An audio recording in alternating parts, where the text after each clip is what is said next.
안녕하십니까. 10월 20일 기쁨의 언덕, 오늘 하나님께서 주시는 말씀 신명기서 23장 15절에서 25절까지 말씀입니다. 제가 봉독하겠습니다. 종이 그의 주인을 피하여 내게로 도망하거든 너는 그의 주인에게 돌려주지 말고 그가 내 성읍 중에서 원하는 곳을 택하는 대로 너와 함께 내 가운데 거주하게 하고 그를 압제하지 말지니라. 이스라엘 여자 중에 창기가 있지 못할 것이요 이스라엘 남자 중에 남창이 있지 못할지니 창기가 번 돈과 개 같은 자의 소득은 어떤 서원하는 일로든지 내 하나님 여호와의 전에 가져오지 말라. 이 둘은 다 내 하나님 여호와께 가증한 것임이니라. 내가 형제에게 구워 주거든 이자를 받지 말지니 곧 돈의 이자, 식물의 이자, 이자를 낼 만한 모든 것의 이자를 받지 말 것이라. 타국인에게 내가 구워주면 이자를 받아도 되거니와 내 형제에게 구워주거든 이자를 받지 말라. 그리하면 내 하나님 여호와께서 내가 들어가서 차지할 땅에서 내 손으로 하는 범사에 복을 내리시리라. 내 하나님 여호와께 서원하거든 갚기를 더디하지 말라. 내 하나님 여호와께서 반드시 그것을 내게 요구하시리니 더디면 그것이 내게 죄가 될 것이라. 내가 서원하지 아니하였으면 무죄하리라. 그러나 내 입으로 말한 것은 그대로 실행하도록 유의하라. 무릇 자원한 예물은 내 하나님 여호와께 내가 서원하여 입으로 언약한 대로 행할지니라. 내 이웃의 포도원에 들어갈 때에는 마음대로 그 포도를 배불리 먹어도 되느니라. 그러나 그릇에 담지는 말 것이요 내 이웃의 곡식밭에 들어갈 때에는 내가 손으로 그 이삭을 따도 되느니라. 그러나 내 이웃의 곡식밭에 낫을 대지는 말지니라. 하나님의 말씀입니다. 오늘 본문 말씀은 이스라엘 백성이 사회생활 도중에 직면할 수 있는 갖가지 상황을 얘기해 주면서 그 경우에 어떻게 대처해야 할 것인지 기본 지침을 알려주고 있는 말씀입니다. 특히 오늘 말씀은 하나님의 거룩한 백성이 이 이스라엘이 준행하지 않으면 안 되는 공의의 정신을 강조했던 규례들이었습니다. 오늘 본문은 특히 물질에 관련한 말씀들이 나옵니다. 오늘날 우리가 살아가는 이 세상에서 재물이라는 것은 사람의 행동과 또 그 됨됨이까지 측정하는 기준이 되었습니다. 국가, 법, 예술, 종교, 그리고 교회가 이 돈이라는 것에 굉장히 무릎을 꿇기도 하는 장면을 우리가 또 목격하곤 합니다. 이러한 돈에 대한 이 현상은 정신 세계가 갖는 의미의 상실과 또 기술 문명의 놀라운 성장들로 계속해서 빠르게 가속화되었습니다. 이 현대는 물질 문명의 결과 이제 손에 우리가 넣을 수 있는 이 돈이라는 것, 또 재물이라는 것, 이 경제적인 차원을 이제는 넘어서 도덕 가치 또 윤리 가치의 척도로서 이 돈이라는 것을 그 권위까지 부여하였습니다. 이 곧 현대인들은 돈의 노예가 되고 또 우리가 그 돈이라는 영향력이 어마어마하게 지배력을 강하게 됐던 것입니다. 심각한 사실은 교회도 역시 돈의 지배를 받게 되었다는 것입니다. 그러나 하나님께서는 언제나 만물의 주인으로서 지금 이 시간 인간의 모든 것, 돈까지도 다스리고 계십니다.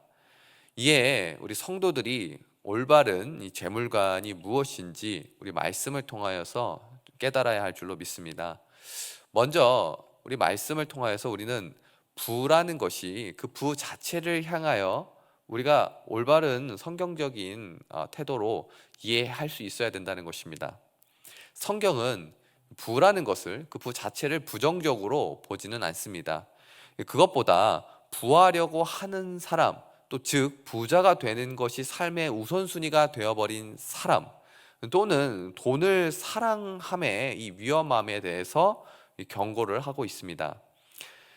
사실 여러분이 어떠한 선한 의도를 갖고 있다고 할지라도 이 돈에 대해서 자유하지 못하고 돈을 잘 쓰는 것이 아니라 돈에 끌려다닌다면 확실히 말해서 구원받은 자의 모습은 아닐 것입니다.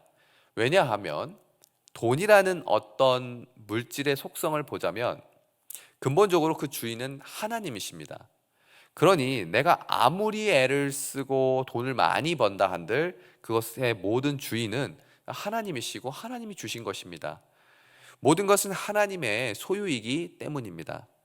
우리의 것은 없습니다. 다만 하나님의 소유가 우리에게 맡겨졌고 그것을 어떻게 사용하느냐, 이것을 하나님께서 지켜보시는 것입니다.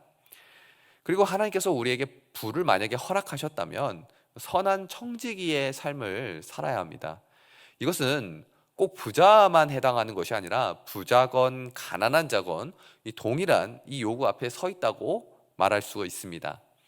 그러기에 디모데전서 6장 17절 18절을 보면 부한 자들에게 소유한 부 자체가 교만의 이유가 될 수가 없으며 이 잠깐 있다가 없어질 수 있다는 것을 기억해야 하고, 또 그것에 소망을 두면 안 되고 다른 이들을 위하여 선한 일에 나누어 주기를 좋아하는 사람이 되라고 말씀하고 있는 것입니다.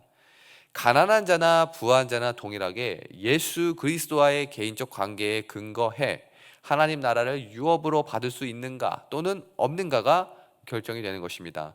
결국 부를 향한 성경적 가르침을 보면서 우리가 발견해야 하는 것은 궁극적으로 부유함 또는 빈곤함이 이슈가 아니고 하나님 말씀에 근거한 깨끗한 삶이라는 것을 기억해야 합니다.